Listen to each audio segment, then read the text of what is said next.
Ce qui me frappe quand j'étudie le cas André Barbeau, c'est qu'il a le monopole, en fait, de l'information. Il est quasiment le seul à parler d'astrologie mondiale.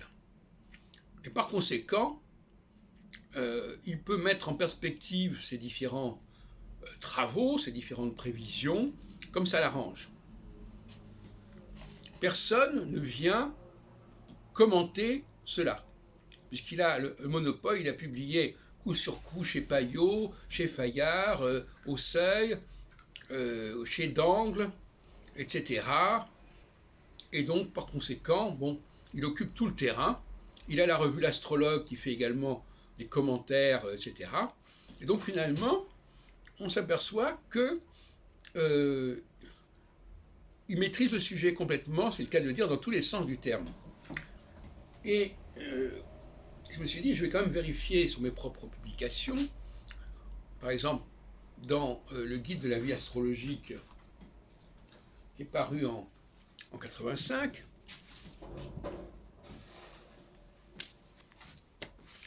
je me suis dit, est-ce que je vais, 84-85, est-ce que je parle de l'échec de Barbeau pour la Troisième Guerre mondiale? Eh bien, je m'aperçois que non. C'est extraordinaire. C'est-à-dire qu'en fin de compte, moi-même, je n'ai pas fait écho à cette question.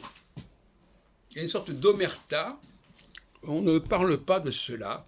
Alors, je ne me souviens plus dans quel esprit j'étais à l'époque, mais je constate à la lecture de ce guide de la vie astrologique qu'à la rubrique Barbeau, je ne fais pas de référence à cela. Alors, ça me laisse rêveur, je dois avouer. Il faut que je vérifie dans la réédition de 93 de l'Éclat pour l'astrologie si je m'y réfère, mais je ne sais pas ce qui s'est débloqué. Actuellement, j'ai un boulevard pour mettre en question tout le travail de Barbeau, et par ailleurs, il est un fait qu'au niveau du curat, du regretté Guinard, il y a eu des publications à ce sujet. Hein. Misère de l'histoire de l'astrologie, enfin je ne me souviens plus très bien comment ça s'est appelé, mais il n'y a rien de très solide. Le seul bouquin qui est réagi un petit peu à la fin des années 70, c'est celui de Reverchon, qui est sorti en français et en anglais, mais d'une manière générale,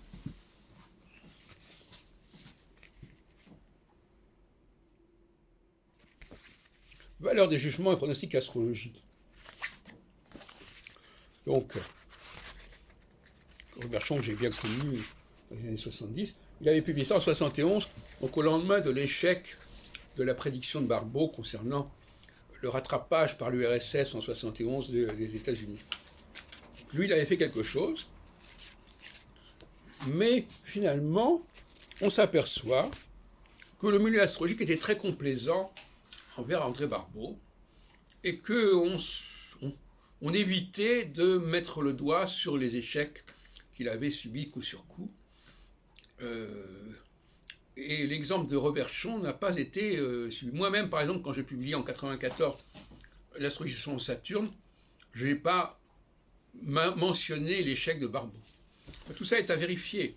Tout ça est à vérifier de très près, mais visiblement, il y avait une sorte de contrôle de tout ce qui paraissait sur Barbeau, sur les prédictions de Barbeau, qui fonctionnait merveilleusement et qui faisait que, au fond, jusqu'à la fin, il a gardé le contrôle de la situation, il a gardé le contrôle des médias. En 93, comme je vous l'ai dit tout à l'heure, dans une autre vidéo, il